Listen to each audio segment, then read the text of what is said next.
নমস্কার, দেখছেন ক্যালকাটা নিউজ। শুরু করছে আজকের বেঙ্গল ভয়েস। আমি শর্মিষ্ঠা রয়েছি আপনাদের সঙ্গে। গোটা দেশে হাল বদলাচ্ছে মৌসুমের। এই বাংলায় খেল দেখাচ্ছে আরও এক মৌসুম, শীতের কনকনে দাপাদাপি। আর রাজনীতির আগিনায় বদল হলো সম্প্রতি আরও এক মৌসুমের। এরকমই একটি নতুন বছরের শুরুতে 2019-এ হাত ছেড়েছিলেন কংগ্রেস নেত্রী মৌসম বেনজির। সকলকে অবাক করে হাতে নিয়েছিলেন সেদিন ঘাসফুল। আর এবার 7 বছর পর ছুঁড়ে ফেললেন সেই ঘাসফুলকে, মানে তৃণমূল ছাড়লেন মৌসম। শনিবার হঠাৎ সবাইকে চমকে দিয়ে একেবারে দিল্লিতে গিয়ে সাংবাদিক বৈঠকে আবারও ঘর ওয়াপসি হলো মৌসমের। কেন্দ্রীয় নেতৃত্বকে সঙ্গে নিয়ে তৃণমূল ছেড়ে ফের নিজের ঘরে, অর্থাৎ কংগ্রেসে ফেরার আনুষ্ঠানিক ঘোষণা মৌসমের। রইল না কোনো জল্পনা। সঙ্গে এও জানালেন রাজ্যসভায় তৃণমূলের সাংসদ পদ থেকে ইস্তফা তিনি প্রায় রেডি রেখেছেন, সোমবার দেবেন ইস্তফা। আর এখান থেকেই রাজনৈতিক মহল মনে করছে, যেখানে দুয়ারে বিধানসভা নির্বাচন, সেখানে ভোটের মাত্র 4 মাস আগে ঘাসফুল ছেড়ে আবার কংগ্রেসে ফেরা মৌসুমের সত্যি তাৎপর্যপূর্ণ। আর অবশ্যই 26-এর ভোটের মুখে পুরনো ঘাঁটি মালদহে খানিকটা শক্তি বাড়ল বই কি কংগ্রেসের। নিজের ঘর কংগ্রেসে ফিরেও মৌসুমের বক্তব্য, তৃণমূলের প্রতি কোনো ক্ষোভ নেই তার। দল তাকে অনেক সুযোগ দিয়েছে, তাই নেই কোনো ক্ষোভ, হতাশা বা কোনো অভিমান। আর এখানেই প্রশ্ন উঠতে শুরু করেছে, কিন্তু কেন মৌসুমের এই ভুল বদল? কেনই বা তৃণমূল ছেড়ে কংগ্রেসের যোগ? কোথাও কি দলের প্রতি ক্ষোভ তৈরি হচ্ছিল? দলে কাজ করার সুযোগ পাচ্ছিলেন না? কিন্তু মৌসম নূর তো বলছেন একেবারেই না, বরং তৃণমূল তাকে 7 বছর যেভাবে কাজ করার সুযোগ দিয়েছে সেজন্য তিনি কৃতজ্ঞ। বাংলার শাসক দলের প্রতি কোনো অভিযোগ তাঁর একেবারেই নেই। সদ্য তৃণমূল ত্যাগী সাংসদ মৌসমকে এও বলতে শোনা গেল, তিনি বলছেন এটা পুরোপুরি পরিবারের সিদ্ধান্ত। আমরা যেহেতু এক পরিবার, আলাদা দলে থেকে কাজ করতে সমস্যা হচ্ছিল। আমরা গনি খানের লিগ্যালিস্টিকে তুলে ধরে নিয়ে যেতে চাই। আমাদের রাজনীতিতে আসা ওনাকে দেখে আমরা কংগ্রেসকে শক্তিশালী আরও করতে চাই, গনি খানের লিগ্যাসিকে শক্তিশালী করতে চাই। দল যেভাবে দায়িত্ব দেবে সেভাবেই তিনি পালন করবেন, এমনটাই জানিয়েছেন। সেকুলারিজম, ডেভেলপমেন্ট, পিস, এটাই কংগ্রেসের মন্ত্র। আর সেভাবে কাজ করব বললেন, সম্পূর্ণ পরিবারের সিদ্ধান্তে। কয়েক মাস ধরেই আমাদের পরিবারের মধ্যে একটা আলোচনা হচ্ছিল এবং আমারও মনে হচ্ছিল যে আমি যেই কারণে রাজনীতি জয়েন করেছিলাম, বরকত সাহেবকে দেখে কিন্তু রাজনীতি জয়েন করেছিলাম। আর আমার মনে হচ্ছিল আমার জয়েন করার পারপাসই হচ্ছে মানুষের পাশে থাকা, যেভাবে বরকত সাহেব সারা জীবন থেকেছিলেন। সেটা হচ্ছিল এক ধরনের হচ্ছিল, কিন্তু যেই ধরনের আমরা একটা পরিবার হিসেবে করতে পারি, যেটা আমি আগেও বললাম যে বরকত সাহেবের লেগেসি কিন্তু কংগ্রেসের লেগেসি, তো সেটা তো আমি অন্য দলে থেকে করতে পারবো না। সেই কারণে আমরা ডিসিশন নিয়েছিলাম পরিবার হিসেবে যে আমরা একসঙ্গে বরকত সাহেবের লেগেসিকে স্ট্রং করব, কাজ করব, কংগ্রেসের লেগেসিকে স্ট্রং। উল্লেখ্য 2009 সাল, সে সময় সক্রিয় রাজনীতিতে এসেছিলেন মৌসম। মালদহে প্রবাদ প্রতিম কংগ্রেস ঘরানা নেতা গনি খান চৌধুরীর ভাগ্নি তিনি। মৌসমের মায়ের মৃত্যুর পর সুজাপুর বিধানসভার উপনির্বাচনে প্রথম লড়েন এবং জিতেও যান। আর এরপর আর পিছন ফিরে তাকাতে হয়নি মৌসমকে।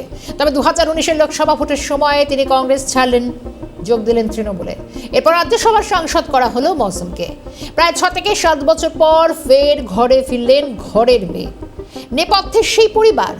প্রথমে কংগ্রেসের প্রতীকে মালদা উত্তরে জয়লাভ করেছিলেন গনির ভাগ্নি এই মৌসম বেনজির। 2009 সাল থেকে 2014 সাল পর্যন্ত মালদা উত্তরের সাংসদ ছিলেন, কিন্তু 2019 সালে হঠাৎই কংগ্রেস ত্যাগ। 2020 সালে তৃণমূলের রাজ্যসভায় সাংসদ। সূত্রের খবর, উত্তর মালদার সাংসদ থাকার কারণে লোকসভার কোনো বিধানসভার দায়িত্ব একটা চেয়েছিলেন মৌসম, কিন্তু মৌসম নূরকে দেওয়া হয়েছিল দক্ষিণ মালদার বিধানসভার দায়িত্ব। হবিবপুর, সুজাপুর, মোথাবাড়ি, বৈষ্ণবনগরের জেলা কোঅর্ডিনেটর করা হয়েছিল মৌসম নূরকে। 2009 সালে ঘাসফুলে যাওয়ার পর লোকসভা নির্বাচনে কিন্তু ঘটে গেল একটা অঘটন। হাত ছেড়ে ঘাসফুল প্রতীকে প্রার্থী হতেই মালদা উত্তর হাতছাড়া হলো মৌসমের। লড়াইটা গিয়ে গড়ালো ত্রিমুখী লড়াইয়ে। এই লড়াইয়ে ভোট ভাগাভাগিতে লাভের মুখ দেখল বিজেপি। জয়লাভ করলেন বিজেপির খগেন মুর্মু, তিনিও সাংসদ হলেন। তারপর মৌসম নূরকে রাজ্যসভার সাংসদ মনোনীত করে তৃণমূল। দলের একাধিক পদেও দায়িত্বও পেলেন।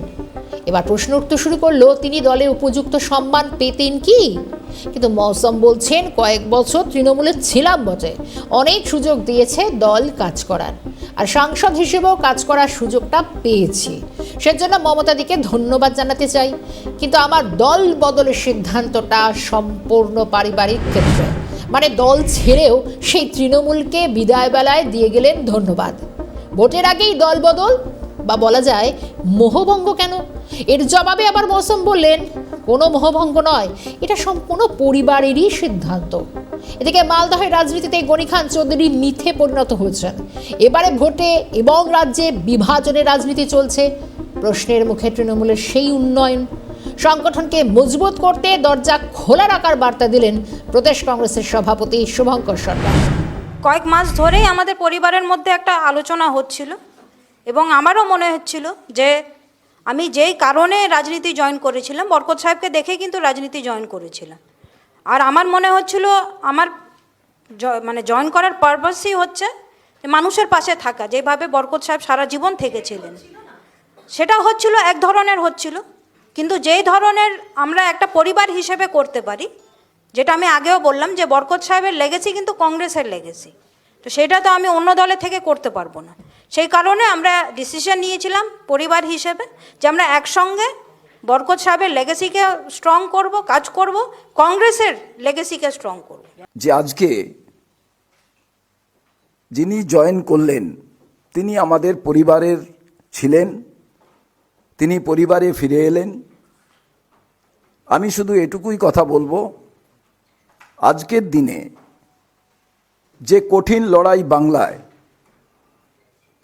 বিশেষ করে যখন ধর্মকে হাতিয়ার করে এবং পশ্চিমবাংলায় বিভাজনের রাজনীতি কায়েম করার চেষ্টা হচ্ছে, যারা রাজ্য সরকারে আছেন, যারা কেন্দ্রীয় সরকারে আছেন, বিজেপি ওখানে সরকার বানাতে চায় না, ওখানে তারা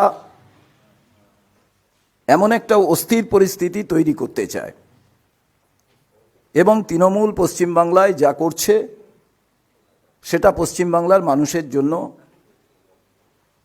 কোনো উন্নয়নের বার্তা দিচ্ছে না।